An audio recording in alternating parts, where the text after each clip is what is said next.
Material para la materia Filosofía de la Educación 2. Roberto Ardigó, filósofo que plantea que se debe ir de lo indefinido a lo definido. Es un italiano positivista moderado que desarrolló un método de investigación aplicado a las ciencias naturales e históricas basado en la experiencia. Explicó la evolución como un pasaje de lo homogéneo a lo heterogéneo. Es un desplegarse espontáneo de lo indistinto a lo distinto.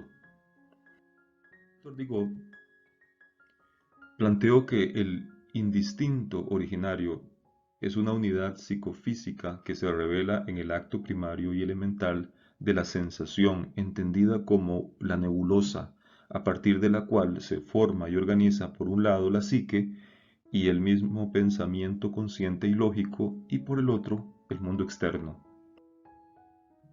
Ardigó planteó que al venir de lo indistinto no se trata de lo incognoscible spenceriano, sino de lo desconocido, porque aún no lo conocemos. El conocimiento se adquiere mediante un proceso natural que implica un pasaje gradual de lo indistinto a lo distinto.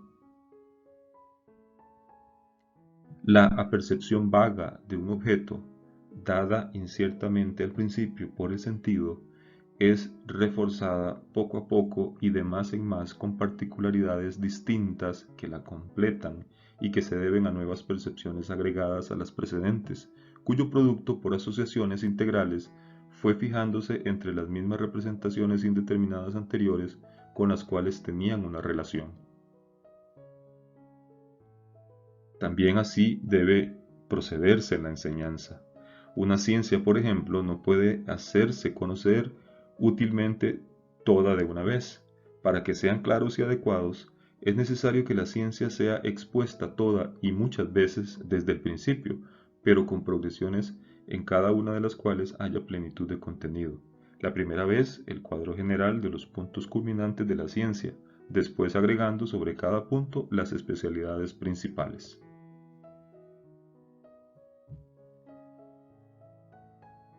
María Montessori. María Montessori, la observamos aquí, una famosa pedagoga italiana rodeada de alumnos. En 1907, María Montessori presentó un método para la educación preescolar que defendía el desarrollo de la iniciativa y de la autoconfianza en el niño. En todo el mundo hay escuelas actualmente que siguen su método de enseñanza. Para María Montessori era importantísima la educación individual, la atención individual de los niños, darles libertad y hacerlos autorresponsables. Montessori plantea que el aprendizaje se da mediante el uso de recursos de aprendizaje, como juegos con materiales elaborados con criterios científicos. Ella da importancia al silencio como manifestación de concentración. Se le atribuye a ella la siguiente frase: sembrad en los niños ideas buenas, aunque no las entiendan. Los años se encargarán de descifrarlas en su entendimiento y de hacerlas florecer en su corazón. También se le atribuye a ella la siguiente expresión: la responsabilidad de evitar los conflictos incumbe a los hombres políticos, la de establecer una paz duradera a los educadores. Ovidio de Crowley, famoso por el planteamiento de los centros de interés. Ovidio de Crowley enfoca el aprendizaje en los centros de interés, en los cuales el niño o niña observa, asimila y expresa. Utiliza por lo tanto un método global de aprendizaje. De Crowley sistematiza los centros de interés en tres etapas: la observación, los seres y los acontecimientos, luego la asimilación del tiempo, lo que es la historia y el espacio o geografía, y finalmente la expresión concreta como dibujo, modelado, y abstracta, expresión abstracta como la lectura, conversación, ortografía, operaciones aritméticas. La frase "la escuela ha de ser para el niño, no el niño para la escuela" es de autoría de Crowley. Jean Piaget, famoso psicólogo, pedagogo sueco, que plantea que la evolución de la inteligencia es de naturaleza biológica, vincula a la epistemología genética con la educación. Jean Piaget plantea 4 estadios del desarrollo: un periodo sensorio-motor de 0 a 2 años, un periodo preoperacional de 2 a 6 años, un periodo de operaciones concretas de 7 a 11 años y finalmente un periodo de operaciones formales de más de 12 años.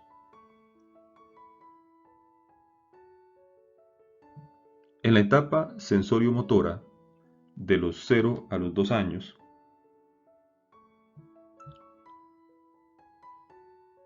es característico que el niño utilice los sentidos y las aptitudes motoras para entender el mundo. No hay un pensamiento conceptual o reflexivo. El objeto es, entre comillas, conocido en términos de lo que el niño puede hacerle al objeto.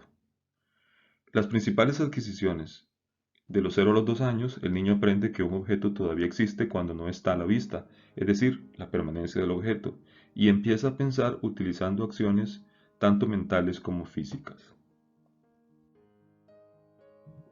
En el periodo 2, en la etapa preoperacional de los 2 a los 7 años,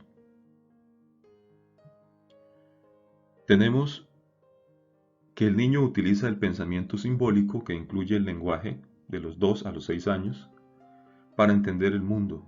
A veces el pensamiento del niño es egocéntrico, que hace que el niño entienda el mundo desde una única perspectiva, la suya.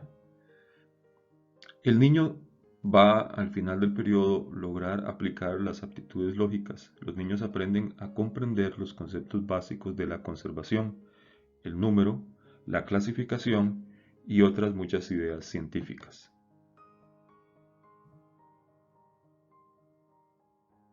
En la etapa de las operaciones concretas, de los 7 a los 11 años,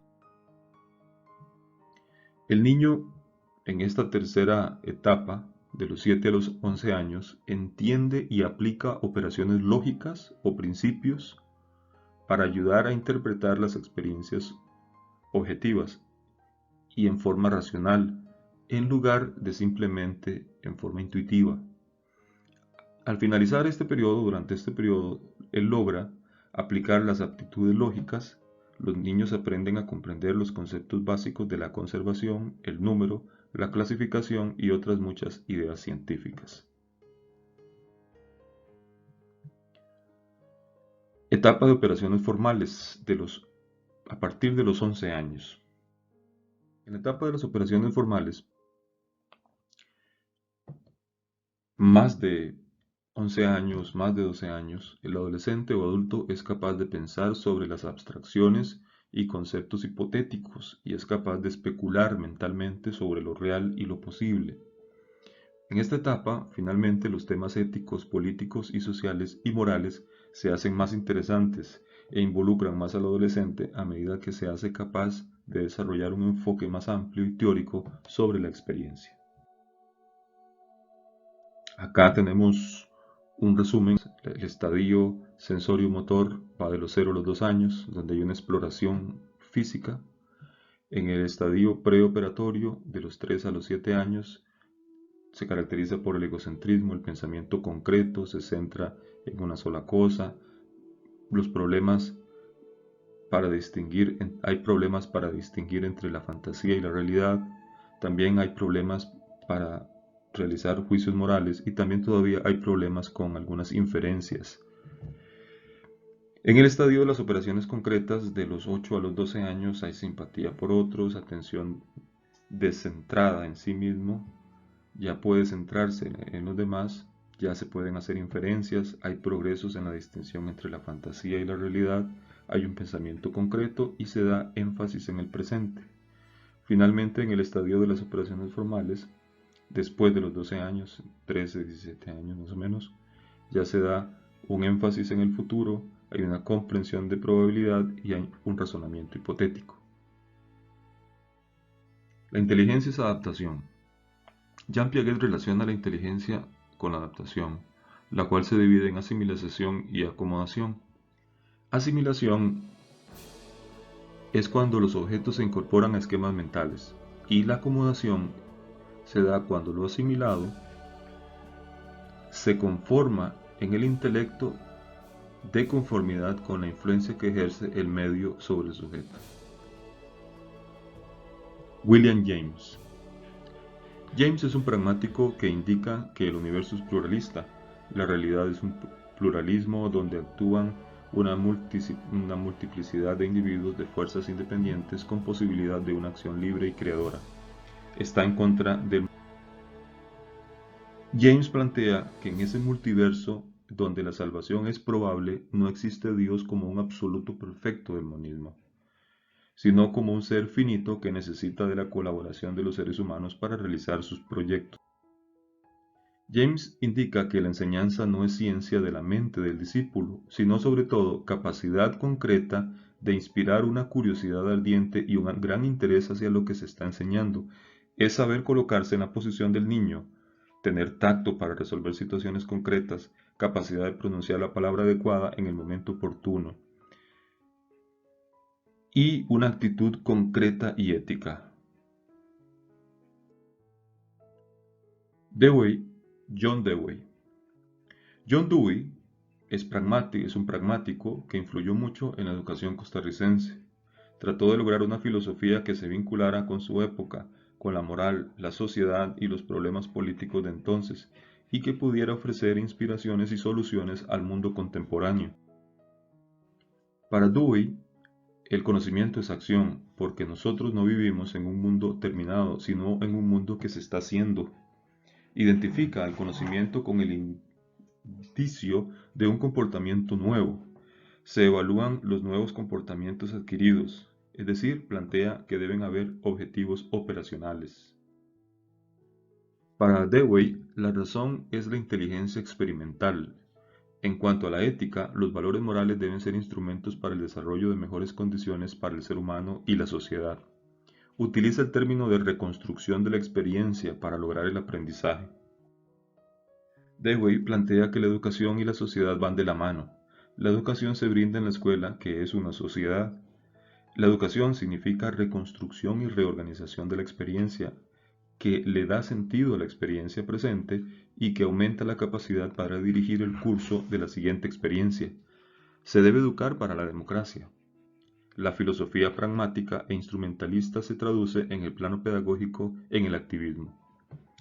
Hablando de democracia, precisamente es a través de la vivencia de la democracia cómo se aprende a vivir en una democracia. De ahí que John Dewey es famoso por haber instaurado el proceso de elecciones estudiantiles en los Estados Unidos de Norteamérica y las famosas Scientific Fairs o ferias científicas.